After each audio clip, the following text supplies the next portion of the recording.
Ребят, всех приветствую, вы находитесь на канале Человек Труда. Сегодня пятиминуточка буквально о снегоходе, о его топливной системе. Конкретно, когда нужно менять топливный фильтр?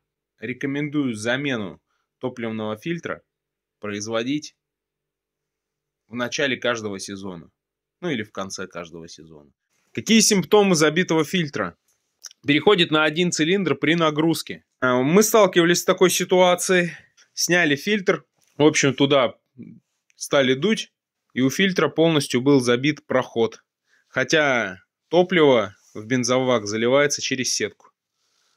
Но тем не менее, его забило настолько, что даже вот очень тяжело его легкими продуть.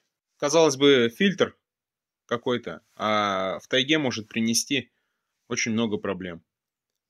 Все, ребят, всем счастливенько, до новых встреч, всем здоровья.